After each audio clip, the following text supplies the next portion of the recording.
designer from the Bronx. She's the lead sound artist of the team StarMade and principal developer of the last game framework. And her work has been featured at Indiecade, Fantastic Arcade, and the NYU Games Center. And I'm going to go ahead and introduce all of our panelists right at the start here before we get going. Next up we will have presenting together Seori Sachs and Gus Chalkias. Seori is a musician and sound designer currently researching game accessibility at NYU Steinhardt, getting her master's there, doing some awesome work that we're going to see. And here all about, Gus is an assistive technology specialist working with the Computer Center for Visually Impaired People, CCVIP, at Baruch College. And he develops and delivers programs that enable people with visual impairments to use technology in professional, academic, and personal settings. Also a graduate student at Hunter College, working in rehabilitation counseling. And then we will have James Cox over here in the front row, a graduate student in the MFA program at USC California and a digital wizard. You can see some of his work in the game arcade right over there, and he will be talking about music video games. That's 3 words, 2 words, 1 word altogether, I'm not quite sure. So, thank you very much. I need the laptop. Oh. Sorry. I'm just gonna hide that.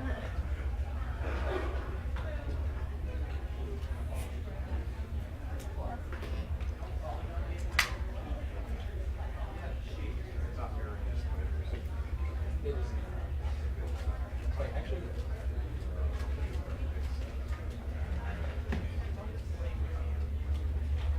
There we go. I believe it's mirroring right now. Okay, so I have to turn, maybe it doesn't. I think it does automatically.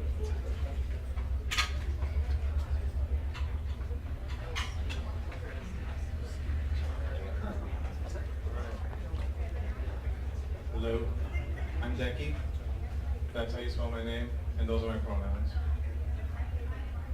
I make play.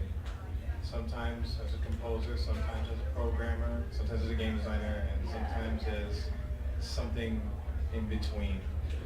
And I was asked to talk today about sound and play, so I'll start by saying that I found that I'm less interested in sound for play than I am in sound as play. I'll give examples. So sound for play, what I mean by that is the sort of thing I was trained to do in music school, the sort of thing I'd attend a lecture at like the Audio Engineering Society for, trying to engineer the right gunshot sound, the right footstep sound, the right musical cue. Oh shit.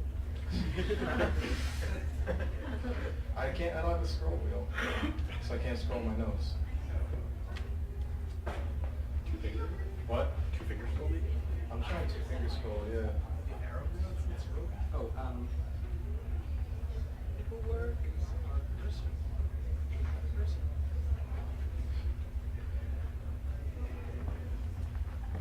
Here, click off the menu. Hey, there it is.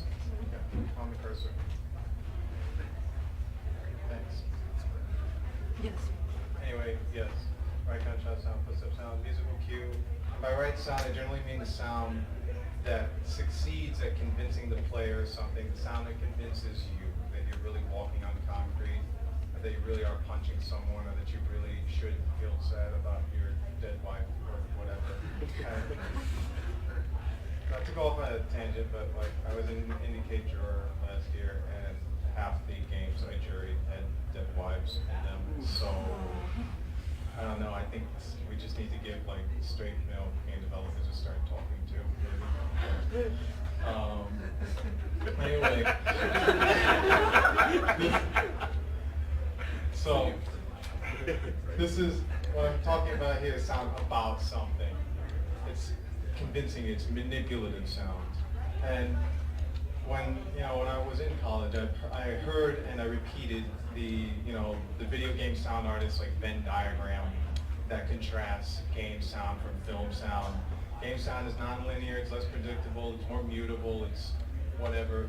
But like, if you're making sound for play, if you're making manipulative sound, if you're making it about something, then I feel like it's just the same thing as film sound ultimately. You're just using different techniques to convince the player or convince the viewer of whatever you want to convince them of. And that's all right. I'm not trying to say that like composing a soundtrack makes you a tool of the establishment. I'm just saying that I'm less interested in it than I am in sound as play. So maybe you already have your own ideas about what sound as play might mean to you. For me, it means this. So like, this is an ocarina. I chose an ocarina. It's a, for those who don't know, it's a wind instrument. I chose it as an example for reasons I'll get to later, but I could have chosen like any other thing that is traditionally considered a musical instrument. For me, musical instruments are sound as play. Like, this isn't trying to convince you of anything. It isn't about anything. It doesn't even know what a dead wife is. It's just there for you to create sound with. It's an object of play. And it doesn't have to be something like, you know, an instrument that you can hold and touch. It could also be something like this. So this is the Phillips Pavilion. This was a sound installation by Diana Xenakis and Edgar Varese. It was shown at the 1958 World's Fair. And the pavilion, and on the inside it was shaped like a stomach. You'd walk around in it and you hear Varese's music, poème électronique, coming from many different speakers. So if you stand in a particular area of the pavilion, you'll hear a lot of different acoustical effects because it was deliberately painted to have different reverberances. And I never experienced this. It hasn't really been recreated as far as I know since then. But I believe that, like a musical instrument, the pavilions seem to be less about convincing you of something than about inviting you to create your own experience. Like by moving through the pavilion, you control what you hear. In other words, even if you don't get to touch anything with your hands, you play the pavilion. And that might sound like an odd premise, like this idea of being able to play something without directly touching it, without changing its state. But it's definitely something I felt at other audio installations, such as Tristan Parrich's microtonal wall. So this is an array of 1,000 speakers hooked up to, I think, 1,000 oscillators, and they're each tuned to a different pitch. If you stand away from the wall, you hear white noise. If you stand up close to it, you hear the discrete pitches. And if you stand up to it with your ear to it and you run across the wall, you hear the pitch going up and the ear going down. And like seeing like a bunch of people just running across a hallway in the moment, like if that's not playful, I don't know what is. Even though they can't touch the wall, like they're not just playing with the sound, but they are manipulating the sound. They may not be able to change directly what the hardware is doing, but they are changing the state of their perception of the sound intentionally. So what sound for play, as I described, was manipulative sound. This is manipulating sound. Step away from sound for a minute. By extension, from sound as play, I'm interested in design as play. So, I guess there's a common thread throughout like the stuff I've played with, like from childhood to adulthood. Like when I was very young, I played with Legos. I was a little older, I built skate parks, and when I was in college, I would play Minecraft. And to me, it's all the same thing. It's just different generations of it.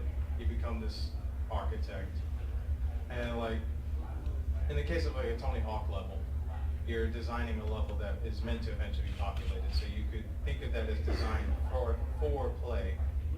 But for me, designing the level was always in itself a playful, nourishing act. So how am I going to unify all these things I just threw at you? musical instruments, virtual skate parks, art installations, shaped like giant stomachs. I think left to my own devices, I'll always subconsciously unify them in the things I create. I haven't, as far as I know, I haven't used the word game since I stopped talking about sound for play, and that's intentional. Because for me, games, toys, instruments, sound installations all fall under the umbrella of play. Last night, Catherine Cross advised aspiring critics to expand their definition of what a game is. I try to go further. I try to erase my definition of what a game is. I erase whatever it is that's telling me that a musical instrument can't be a game, or that a game can't be a toy, or that it actually matters which of those three an object of play is. I erase it like John Cage erased whatever separated sound from music. It's all play. It's all sound. I'm not saying these categories are useless. I'm saying that they're based on cultural, fallible constructs. And if you live, I live, even somewhat strictly by those constructs, it limits the range of play I will create. So let me give a couple of examples within my own work. This is Orality. It's a plugin for the Unity game engine. It's a tool for sound designers to set up sound events, cues, and mixing levels without having to do any text-based programming. It's mostly like it was kind of a personal project, although I collaborate on it with Seori and with Emmett Butler. And the goal of the project is to be like an example, or one of the goals is to be an example of design as play, the act of designing how sound events are connected, how they've triggered itself should feel playful. And I thought about what it means for design or creation, I guess design, to feel playful. I think like ultimately it's subjective because I mean everyone has their own ideas of what is playful to them, but my hypothesis is that what makes design feel generally playful, at least to people that I have played with or shown things to, is the perception that one is dealing with high-level problems instead of low-level problems. I think audio latency and sampling rates are like low-level problems. They're, it's like a problem with the system itself. Did you hold the mic up your mic? My mic is dead? Oh no. It's been having some battery problems. Yeah, the battery. Oh. Oh no. What does it take, Simon? Double A? Sorry about that. She was mega fruit. Talking about this thing. Yeah, this is a low-level problem right now. Very low level problem. Just manipulate the sound. I'm pushing the sound. Well, it's like you say, like, Should we run toward you? I'm gonna play this. Yeah. Oh, wait. It's like, it's frustrating for the little literally, that's what's happening right now. Right? Play any Zelda songs? No. Never! I didn't even finish Ocarina of Time. That's not why I... He has all the songs. Did you replace them? Yes, like he's the ocarina. The slide. There's an ocarina. Yeah. Hey!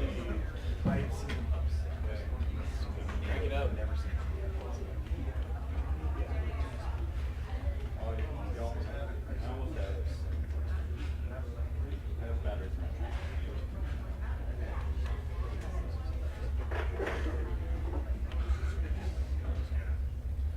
All these low-level problems. Alright. Okay. Does this work? Yeah! Hold it nice and close. This is pretty close, yeah? Yeah, that's good. Good. Anyway, low-level problems. High-level problems would be I guess, like for example, figuring out the best aesthetic choice for which event to connect to a particular musical cue.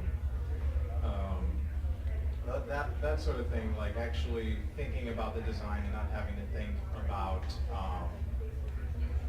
like the things that are sort of out of your immediate control. I think those are the high level problems. Next project, Membrane. Membrane is a Sega Genesis musical instrument. It is in the arcade right now. I named it after the final boss of my favorite video game of all time, Toki. I said I would eventually talk more about the ocarina, so this is what I'm going to. The ocarina was actually one of the main inspirations for Membrane as an instrument. I think it's an example of an instrument without low-level problems. You don't have to spend years like perfecting your embouchure, learn how to overblow, or figure out the best way to store your $10,000 bow. It's just you just play it like you saw me. This is not that complicated. You blow into it. And I wanted Membrane to be similar, something you could master, but that could allow you to be expressive, be creative, and to surprise people without dealing with low-level problems. People keep asking me why I made it for the Genesis when I could have made it for any other platform, web, PC, anything. And honestly, why I made it is not really something I thought about before I was asked that question. I love the Genesis. It's a console that's captured my fascination since I was very young, and I love sound. And exploring how to manipulate its sound module is one of the first things I did when I began experimenting with Genesis programming. And that's sort of how Membrane was born. It was born out of this desire to understand an architecture that had personal significance to me. It wasn't born out of a desire to be irreverent or to prove a point about games and musical instruments. Although it would please me if it gets gamers to think about playing it a little differently. See, all of my work is personal, and it doesn't matter what it is or how many people it's meant to be seen or used by. Whether it's an audio visualizer, a sound design plugin, or a PVC clarinet. Even when I add features for the benefit of users other than myself, I make no attempts to hide my presence in my work. If you see me in the arcade today next to Membrane and I hand you the controller, I'm handing you the ability to experience one aspect of how I appreciate sound. I'm also handing you, hopefully, the ability to respond to that by exploring and manipulating a sound world that I've crafted for you. And that's the kind of play I'm generally after, like, interpersonal. That's why when I was talking about the game musical instrument boundary, I didn't say anything about like Guitar Hero. Because like Guitar Hero is fun and it's musical, but for the player, in my experience anyway, it has a limited capacity for creativity and self-expression.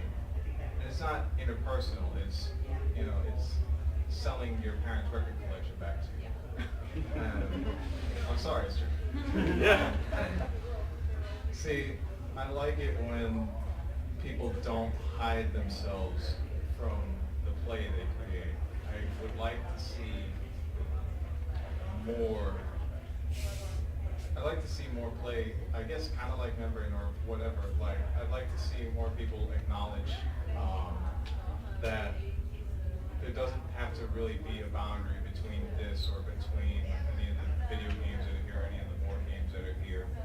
And I'd like to see more people not be afraid, I guess, to keep these kinds of projects small and personal and handmade. I guess that's one more reason I like the Ocarina, is that there's this sort of handmade quality to it.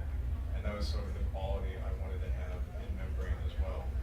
Like, it's not really mass produced. It's like, it has sort of weird idiosyncrasies in it. There's certain design choices I made in it, certain things I specifically chose to keep in it. And it's just because those are the particular things I like to listen to that I thought would already make for a good experience.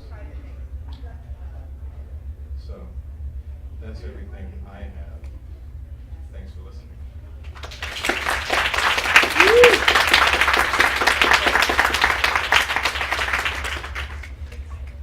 Thank you so much, Decky. That was wonderful. Seori and Gus. Seori and Gus will be presenting next.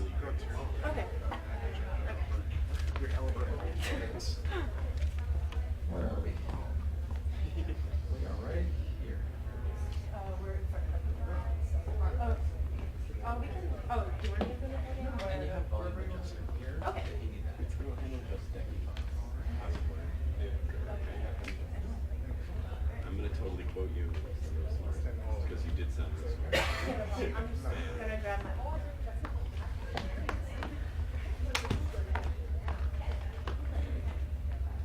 Hello. Can everyone hear me? Okay. Hi, I'm Seori, and this is Gus. And today, I am going to present. Okay, so I'm just totally not going to present it. Okay. So I am approaching game audio, or discussing it today, as a tool of accessibility, as opposed to purely its sort of visual counterpart, or the sort of amazing things that Decky said. The links I put up here are just my development blog, seoris.com, and my Twitter, which is not very helpful. So the project is really stemming from my master's thesis, and my background is music technology at the NYU Steinhardt School. And when about a year or less ago, when I was trying to come up with a topic, I knew immediately that I didn't want to do something based with studio work, miking techniques, instrumental things, the standard sort of music tech thesis. And something that's always drawn me about games is the audio, coming from a musician's background, and eventually being really pulled into games by the audio. Little personal backstory is when I came to NYU, I didn't really have a background in games, to be honest, and was brought in by the NYU Game Audio Club that was there for a little bit.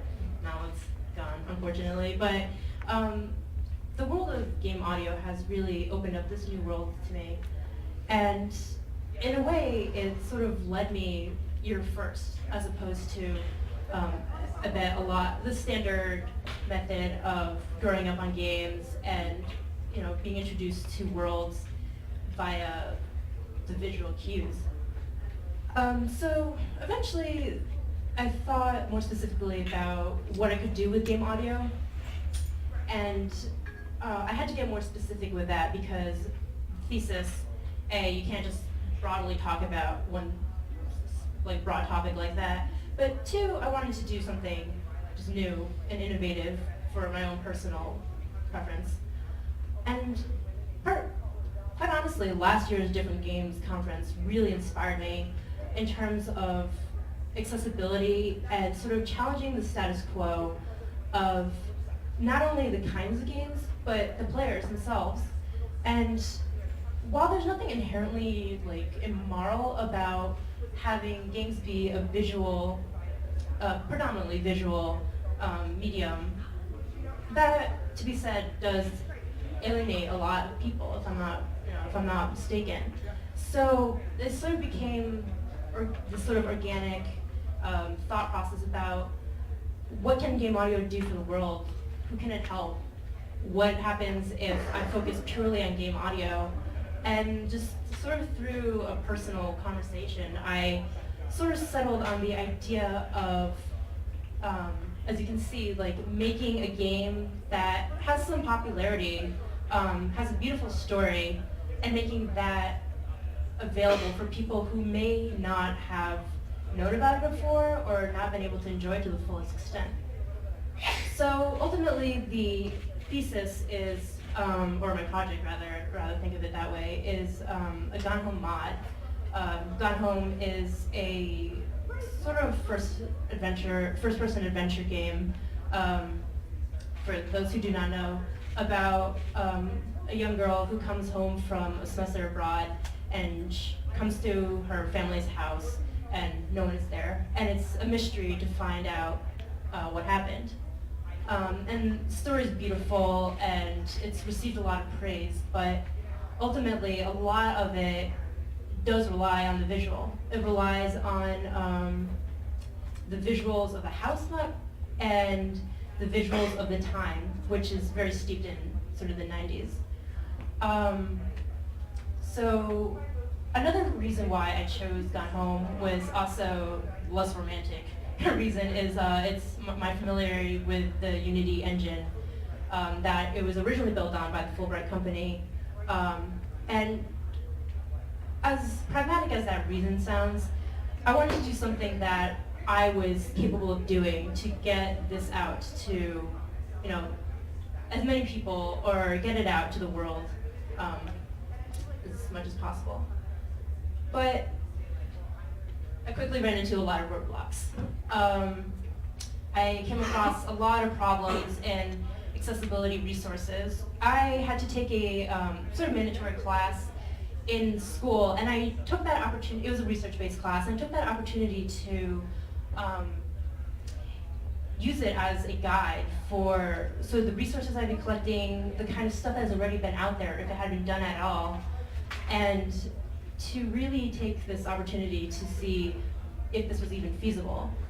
And quickly I came across how little there was out there, especially for Unity. A big thing that I was introduced to via Gus was the JAWS screen reader, a very popular screen reader for visually impaired people. It's a text-to-speech screen reader, but also just because of its popularity, it's accessible in that way as well. And I came on a lot of issues of accessibility, just not even being considered. In fact, one of the first things, if you type in Unity JAWS, which I sort of ignorantly did, was a JAWS demo of this beautifully rendered JAWS shark, which there's nothing wrong with that, but it really speaks to you, like it spoke to me that the first thing I came across on Google was this shark. It's beautiful, and I would never be able to recreate that shark, but right there, it was just sort of a metaphor. And I just wanted to even put up some screenshots of the examples of issues I came across. Like this one says, making a game accessible for the blind and visually impaired. What tools are there? So this is the question, and on the bottom says, normally the easiest way to go about doing this would be via screen reader, which is a lot easier on iOS games, especially for, I believe VoiceOver is what it is on iOS. But here's the problem. However, if you're using Unity, Unity is sadly not compatible. So, instead of giving up and just saying, oh, I'll take the iOS route, I really think this is a huge problem.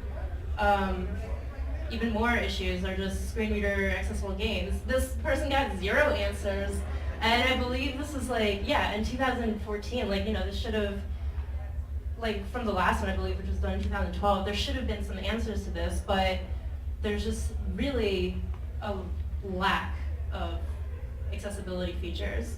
This person also got 0 answers. Is the new UI system, which Unity 5 has now updated, compatible with screen readers? Nothing.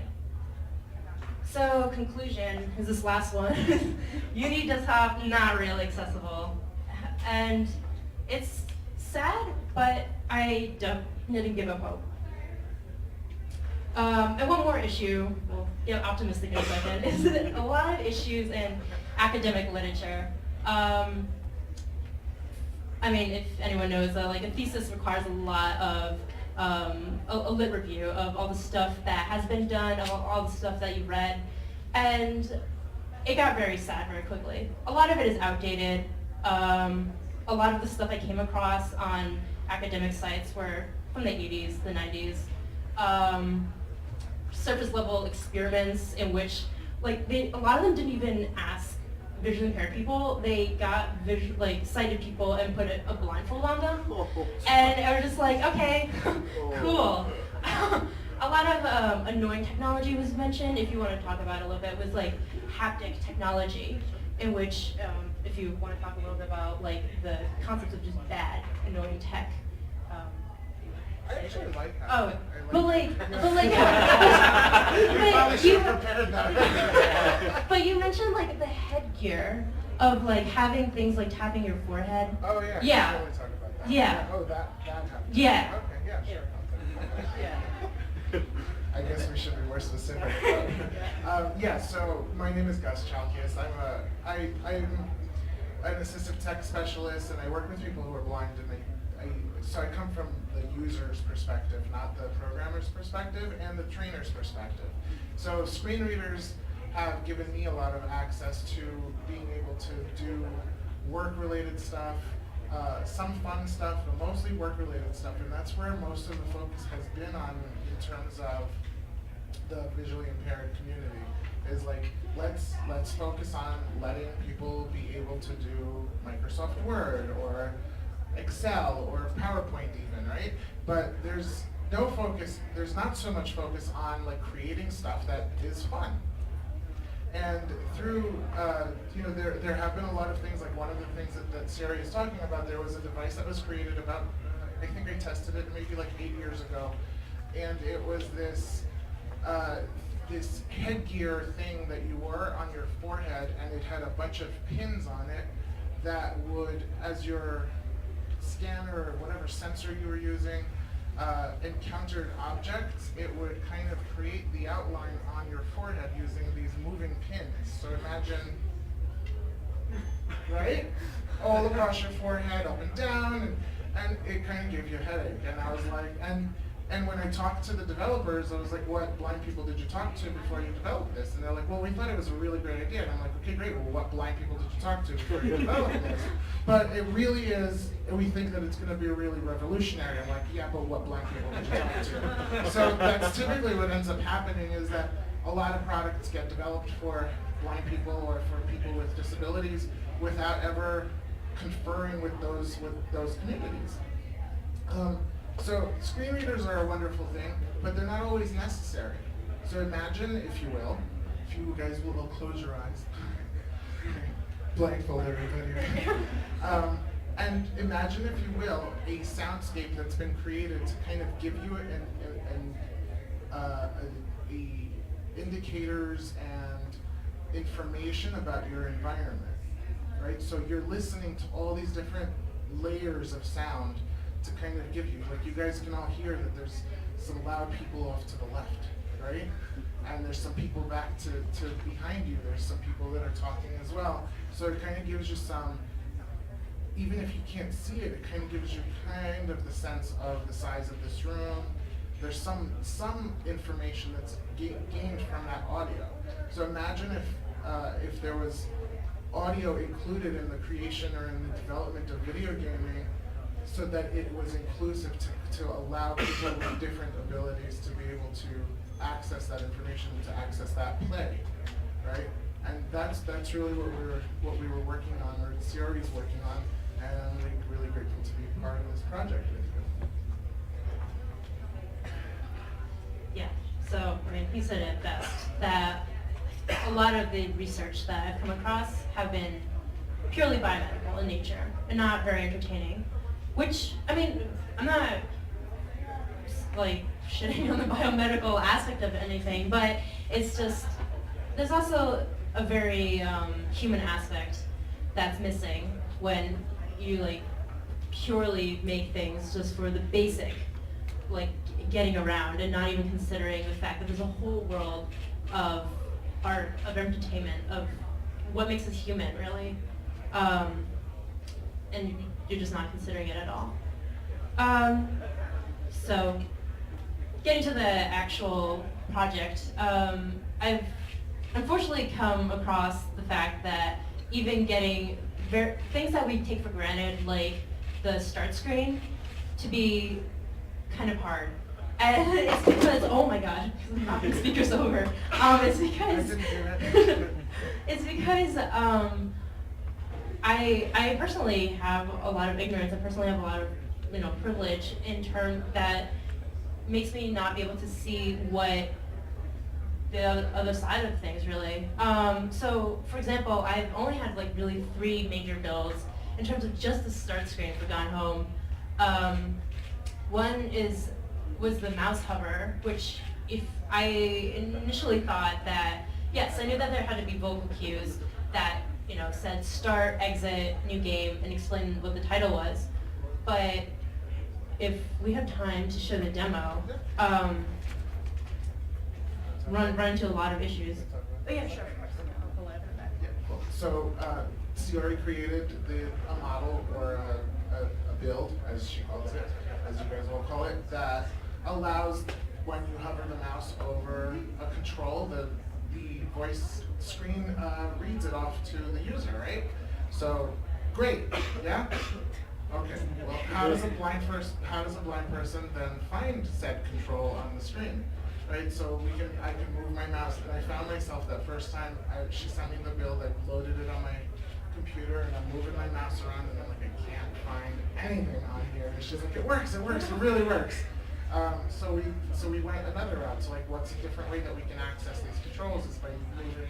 Should we show them that one first? Yeah, probably the bad one, the better one. The hover one. Oh, the hover one. Yeah, Yeah, sure. I'd yeah. rather about that right now.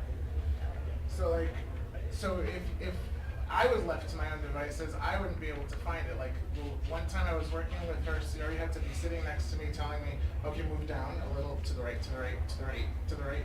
And then finally we found it. So we decided to, or she decided that maybe a different way to go about it was giving it keyboard access. So how can we use the keyboard to navigate through these different controls?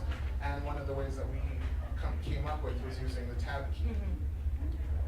We only have 5 minutes left. Okay, that's Explain it. Yeah. So, but even the build that I made with the tab key has a lot of issues. I mean, I have the fortune to be working with Gus and being able to talk to him and email him. I'm not going to do that to every potential user in the world.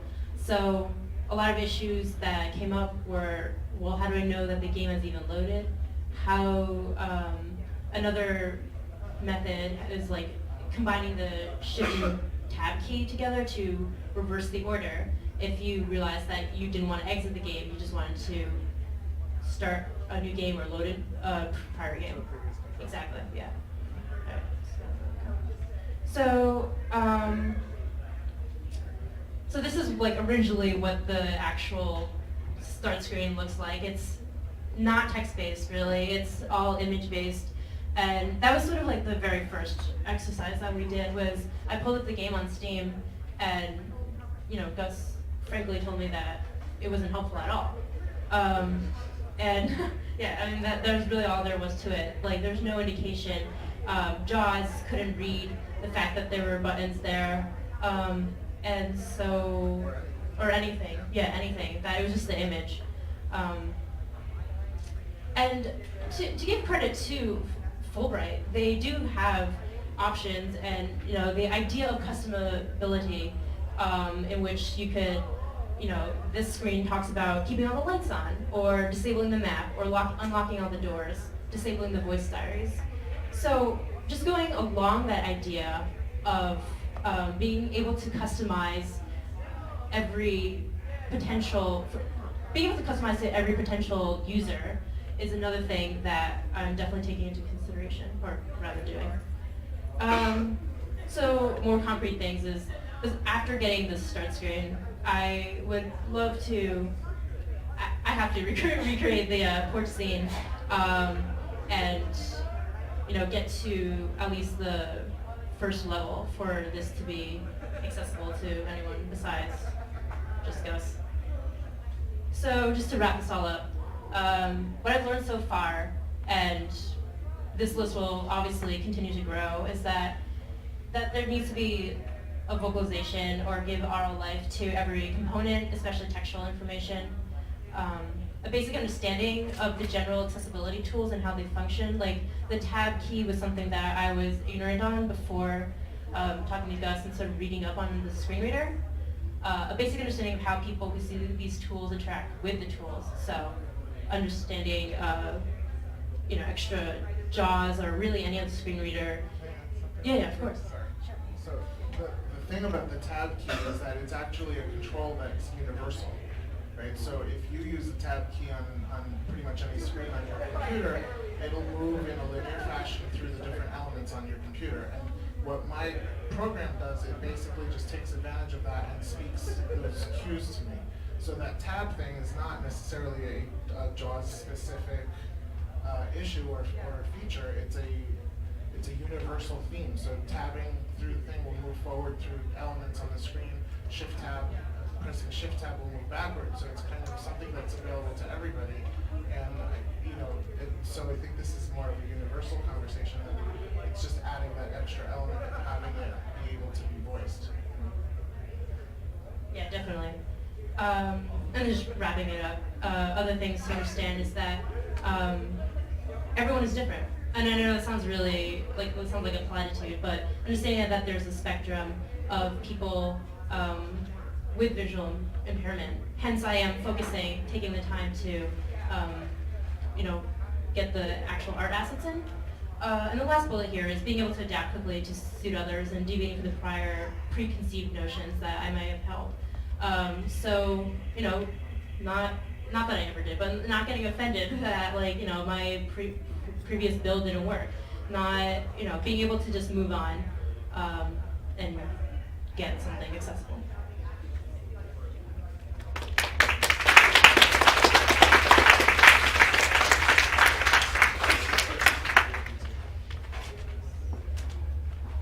Wonderful. Thank you so much, Roby. That was great.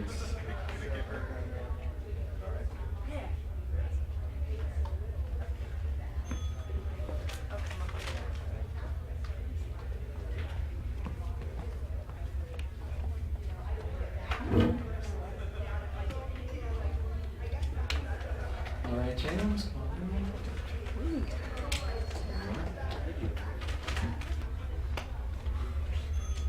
Let's see here. I'm going to go for slideshow. Is it working? Cool. Okay, awesome. Can you guys hear me? Cool. Yeah, so I'm James Cox, James Earl Cox III. That's my Twitter handle. And afterwards, if anyone wants to talk to me, I would love to watch The Room with you. Just throwing that out there before I get started. So I will be talking to you today about music video games and non-player-centric games. These are things I've been currently working on. I don't know how I got kind of sucked into it, but it's been really, really, really interesting and pulling. So first off, I played a little bit of Skyrim a while ago. Also, every image in this is a GIF.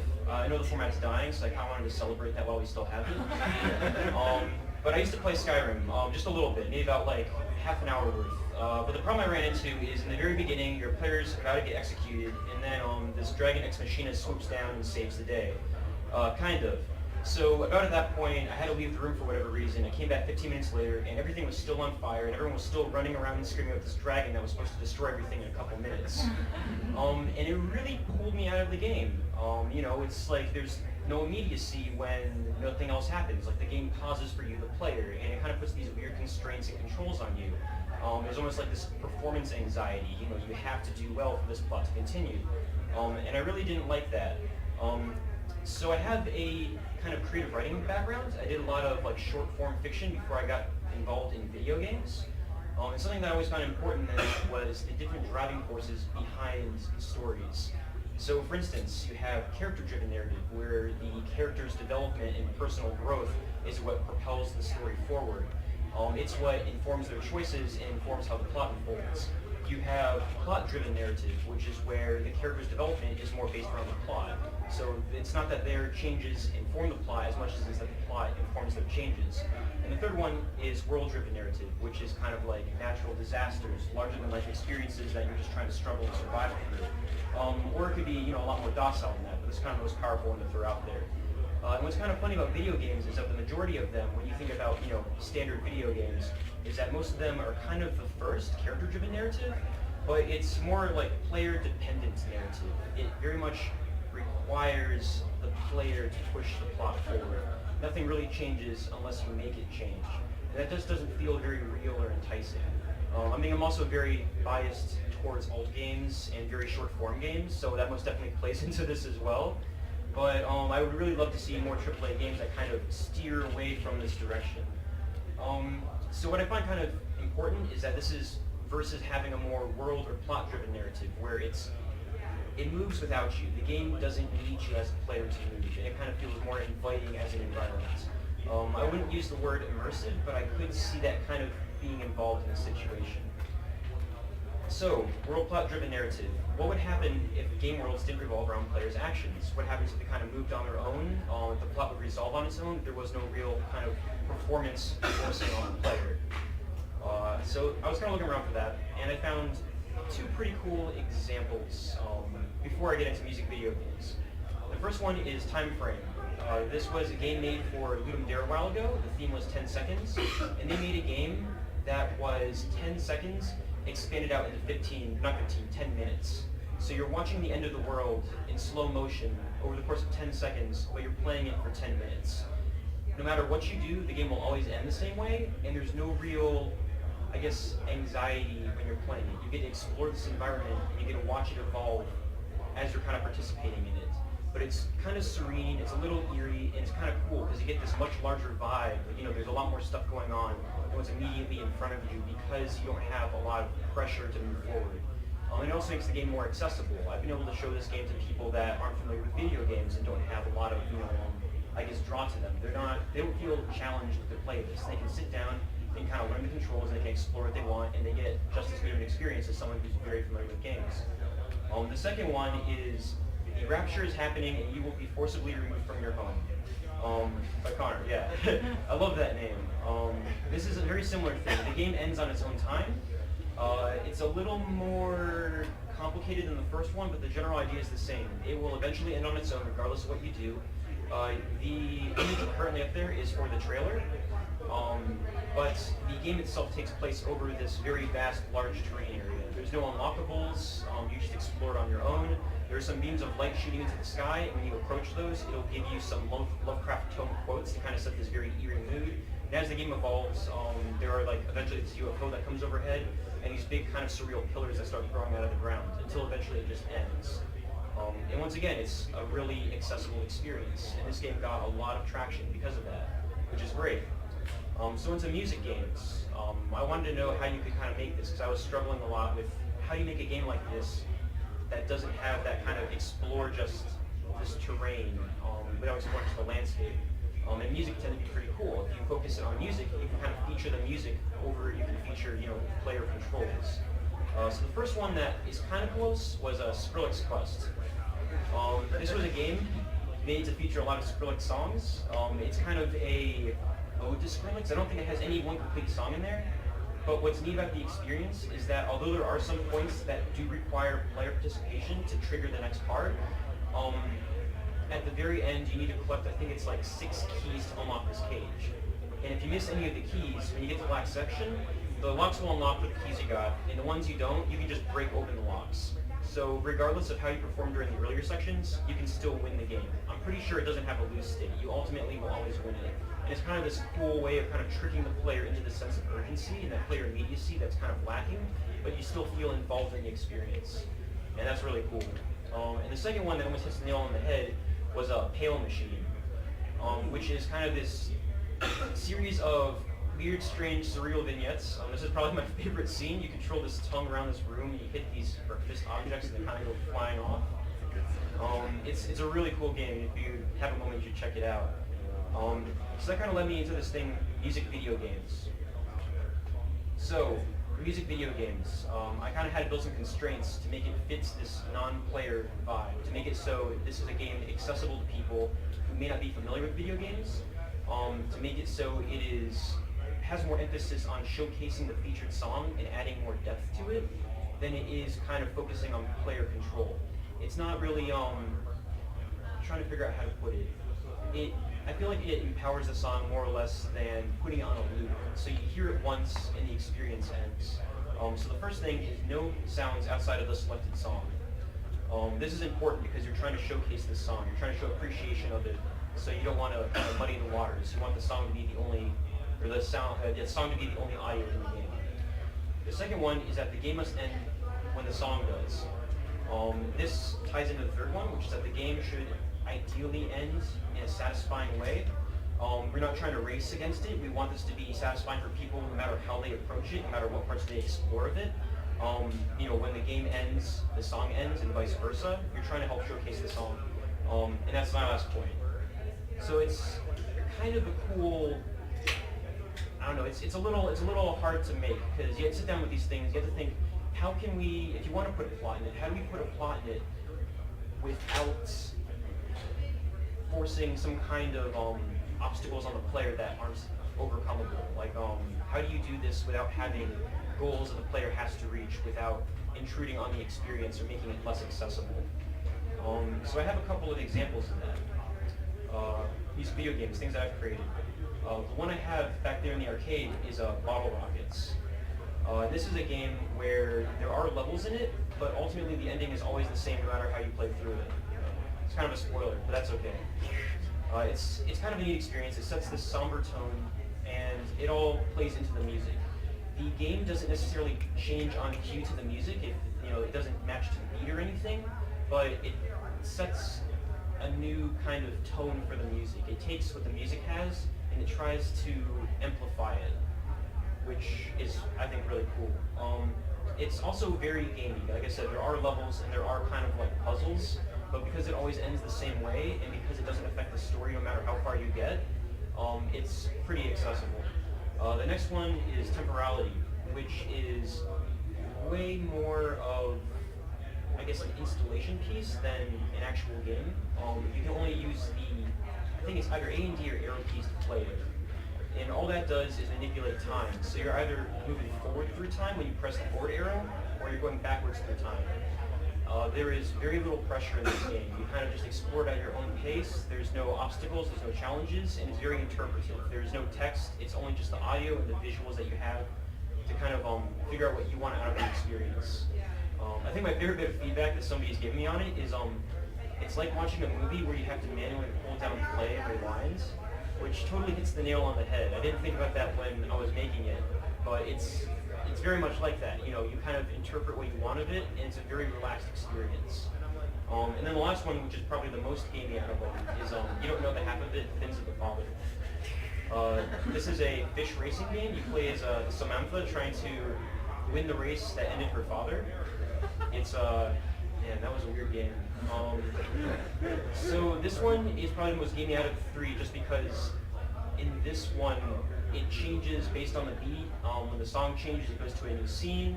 And you have these things where you set up these situations where the player feels like they have a lot of immediacy. As you can see here, you're in a race. If you want to win it. And it doesn't matter how far you get in the race because eventually it will change. And that's kind of nice because I was actually showing this at a IGDA event at GEC. And we had some people who were really familiar with games to sit down with it, and they really enjoyed it. This one older woman came up, and she was able to enjoy it too. Like, she had no idea how to do the controls. We kind of showed it to her, and she got stuck on a lot of stuff. But because the experience moved forward regardless of what she did in the game, and regardless of how far she got in each individual section, she really liked it. And that was cool. So it's a little tricky, though, because in this one, there are obstacles. So you have to, well, I guess there's, pseudo-obstacles? There's kind of the illusion of things for you to overcome. So it feels like there may be a fail state when in actuality there isn't. You just kind of experience it. And this is also kind of meant to be an overwhelming game. We purposely have a ton of visuals going on to just kind of help confuse the player. It's a very fast-paced song. And then one that I'm currently working on that is kind of another different direction is Eloy, which is sort of an adaptation of The Time Machine, a different telling from a Eloy's perspective. And it's, once again, like a different direction to go in it. This one is still gamey, but it has like more of a literary approach.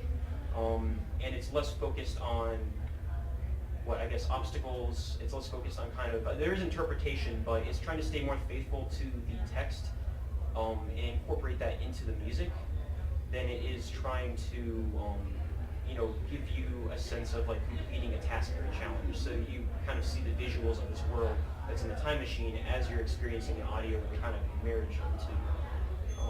And yeah, here are the credits for all the GIFs that I borrowed after turning them into GIFs from YouTubers. Yeah, thank you for listening.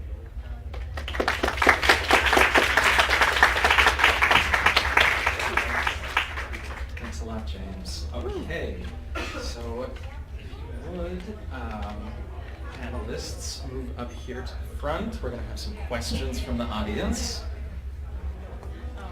Yes.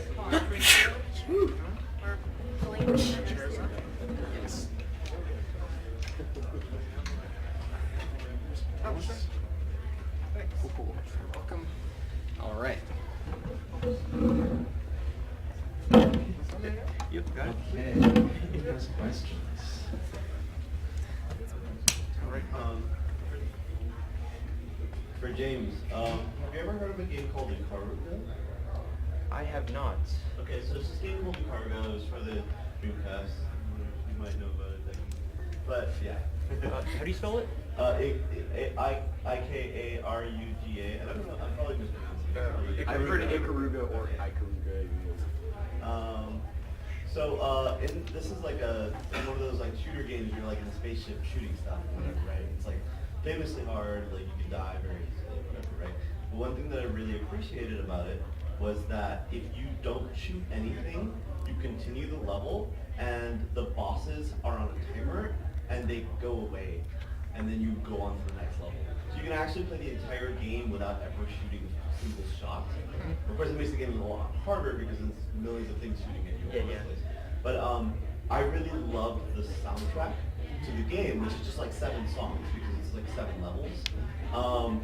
And the way that the timing worked, it made it feel it was somehow more powerful than the game. Like the music was like in charge, and the game was just going along with it. And like I wonder. And the thing is that I feel like the game is in a very like kind of classic format with the way it's like spaceships shooting stuff and whatever, right? And I wonder if there's ways to kind of like sneak this like, you know, inevitable conclusion kind of feeling into like other games. Yeah, I think there is a lot of expansion we can do on it. It's just it hasn't been explored very thoroughly yet. Yeah, I think there's a lot of kind of expansion we can do on this kind of theme of music video games or non-player-centric games. It was just that the music video game I felt was the most approachable way to do it right now. But I'm really hoping in the future that they'll be able to showcase a lot more content, like possibly, you know, messages, underlying meanings. And the music is great because it's really powerful. And like you were saying, if you can have the music kind of be the focus of the experience, it's a totally different, I guess, play than having more kind of player control where you're focused on everything else, you know, not just listening, but, you know, I want to dodge these obstacles, I don't want to lose, that kind of stuff. Yeah, thank you, though. I'll look into that.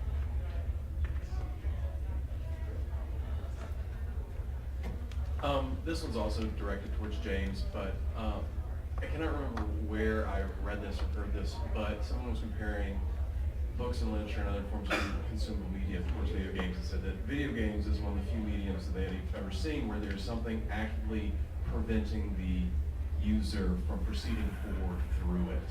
And, you know, in a book, it never like glues the pages together unless you can find solvent or something to unglue them, you can't proceed forward. Coming from that context, that almost seems more player-centric in the idea that I want the player to experience this thing in its entirety. Not directly towards music or audio, but the Third Deus Ex game, the way they labeled the difficulty was give me a story, give me a challenge, and knowing that we're going to make this so you can enjoy this entire experience without preventing you because you don't know how to interact with the game properly or your skills aren't up to snuff to be able to proceed forward. Do you think that that is still kind of aiming in the same direction that you want to look at, or do you want us to proceed forward? And do you think that maybe undermines what people would traditionally call a game experience of, well, I want that form of personal competition, or like I want something to hold me back because I enjoy that, or do you think it's pushing for is actually about the player more to be able to show off the entire experience? No, that's all good. I think something I always keep in mind is, regardless of what your definition of game is, something I always like to articulate in mind is that, most people think games need to have like an end goal and obstacles, this kind of stuff. I always say that it doesn't need those. The player just needs to perceive those to be true. So as long as your player thinks that there's some kind of challenge, and as long as they can kind of get into the experience with these perceptions that they exist, then it still counts. I would love to see somebody that makes a video that someone sits down and thinks they're playing it, but at the end it turns out it was just a video the entire time. I'm pretty sure that would count as a game, because as long as you think it is, then you're solid. I had one question actually for the two of you, Gus and Seori.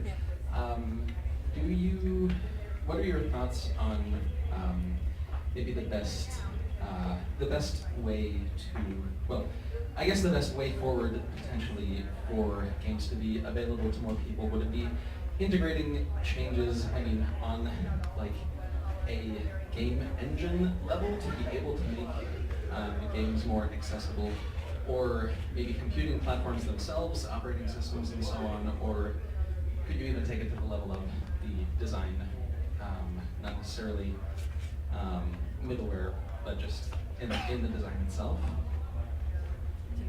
Sure. Well, I think Seori kind of hit it on the head where she was talking about the customizability of Gone Home, right? Yes. Right, where you can turn on the lights and turn off the lights. But what if you could turn on the sounds or turn off the sounds, or customize the level of sound that you want, or the level of whatever the experience is, right? It's like that. Like, what if that was incorporated into the game so that people were able to just kind of make the gameplay their like an extension of themselves? Because that's kind of what games are, aren't they? Like we're putting ourselves in the game and extending ourselves through those controllers, through whatever our interface is. So if we had the option to just kind of turn that on and off and customize it, I think that would be ideal. I can add on to Sure, that. please, yeah. The major thing that almost like peed me off was just like, Unity is this huge engine that is pretty mainstream. Most of us know about it. And the fact that they completely ignore the idea of accessibility in general, make it so that it can't interact with how you would do it would be like to get the text to clipboard, and so that JAWS or screen reader in general can read it. It's just a sad state of affairs, really.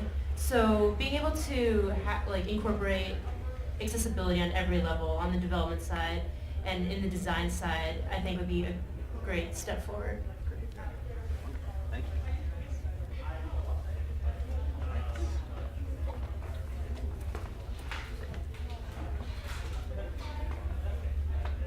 So this question is for Decky mostly, but if anyone else has thoughts on it, I hear those as well. But I was really intrigued by membrane and the idea of kind of a musical artifact that anyone can interact with, regardless of whether or not they have a musical background. And I wondered if you could talk a little more kind of about the distinction, or whether even there is a distinction between a musical toy and a musical instrument. And I don't mean toy to sound derogatory, but kind of something that potentially anyone can interact with. But then how you balance that with maybe something that has musical depth, something that people can kind of keep coming back to and keep learning from. Because what I found with a lot of these kind of attempts is that sometimes there's kind of like a level at which the interaction kind of stops, and the sort of musical capabilities kind of taper off at a certain point. So I wonder if you have any thoughts about that.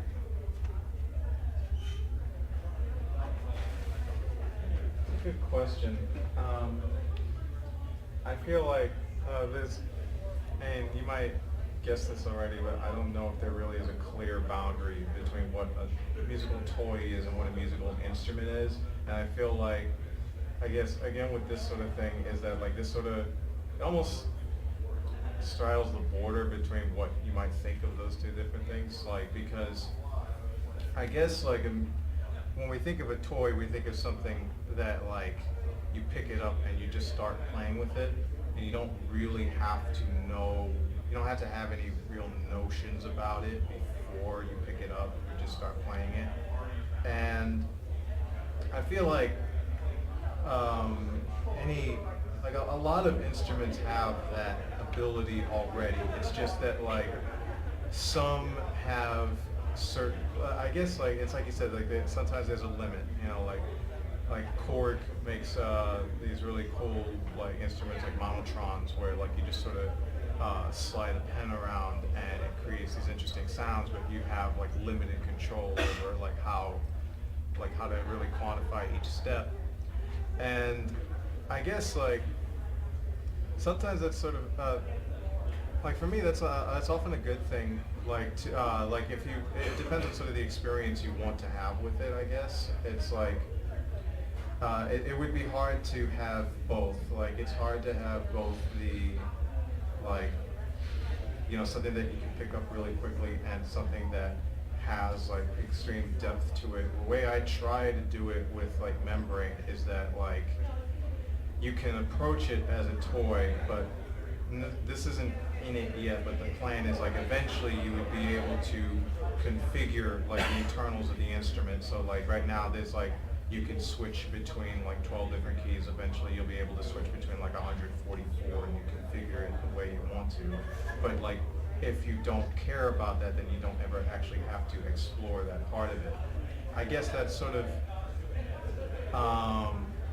like with an ocarina, it's sort of like there's something similar with that in that like you can play it chromatic, like you can play it diatonically, meaning that you just play like all the tones that are in a particular key, but you can learn how to do like chromatic tones so that you can play like the entire 12 tones.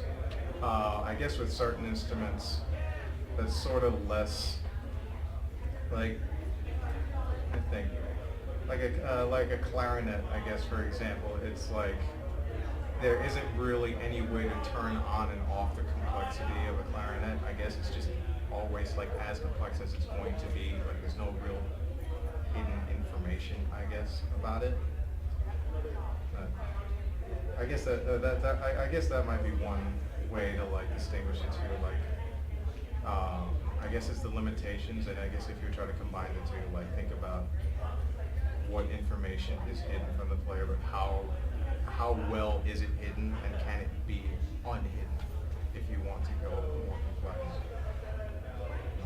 Does that help?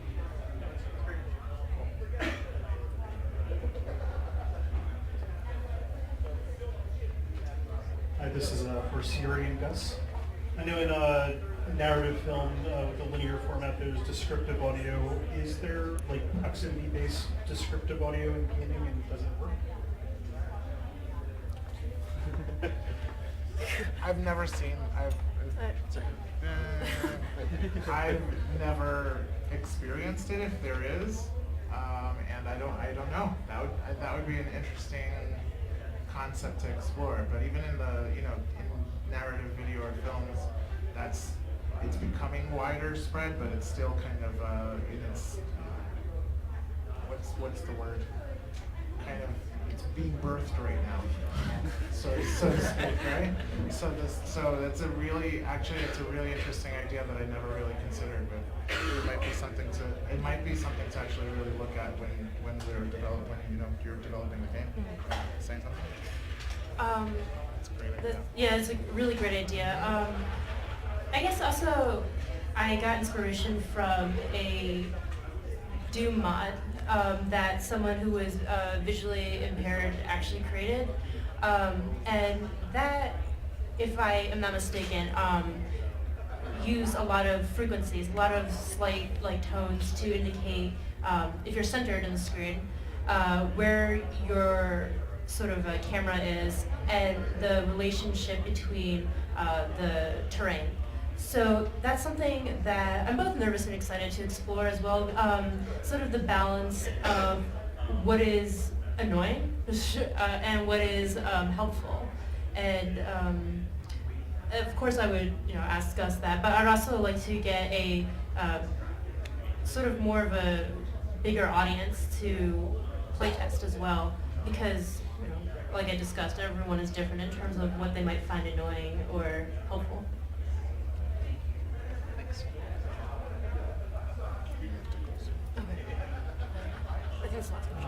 So I find it interesting that you guys are looking at this, accessibility thing. Obviously, it's not the most sexy topic out there, and you found so many roadblocks. But I think one way of looking at it too is that you can kind of take inspiration from the way that the gaming community handles this stuff. Every time that game companies or game engines don't come up short, there's always people that get together and fix it somehow. I think you can find people that will be into this and sort of create a little movement on your own. And I think that's how you would get maybe some community to listen to this. And even United's coming up, go talk to them there. And the other question I had was I wanted to know about that plugin you guys made. What does it do? The Unity plugin. Oh. The Yeah.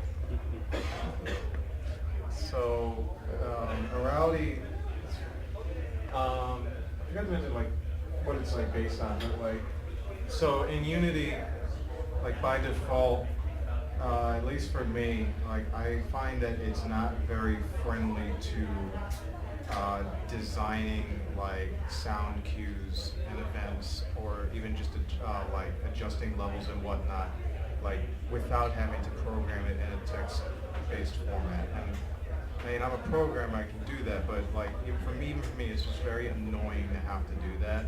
It's very annoying for me to have to keep specific sounds tied to a particular object when maybe I want many different objects to that sound. So the plugin was basically, it's inspired kind of by Fmod and middleware in general. And Fabric. Yeah, Fabric was a similar plugin. It lets you it lets you create a master tree of all of the sound events in the game, and the events are tied to specific assets, and the events can have different behaviors. You can have a random behavior where say you want to play a particular sound effect, but you want it to have slightly different overtones and have that randomized, so you have all of them grouped together and randomly plays one, or it does a sequence, or it plays some of them simultaneously. And the idea is to have these sound events that might be annoying to have to code, to have to hard code them, and just being able to do them with a visual interface.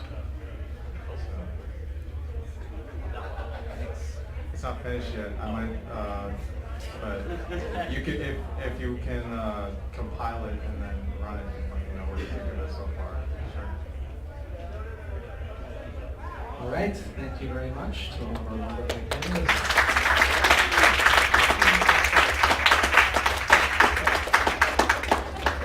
Is that enough time for you?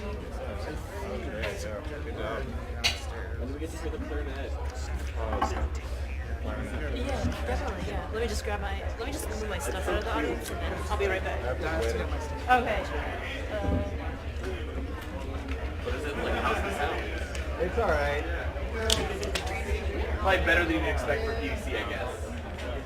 PVC is pretty good sound. It's just that this is the first one I've ever made, and you can't be good at the first one you do.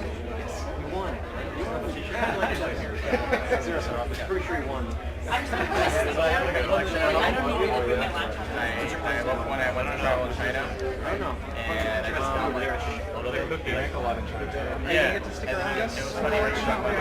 Play, pick up play. And they are. I think part of it is just because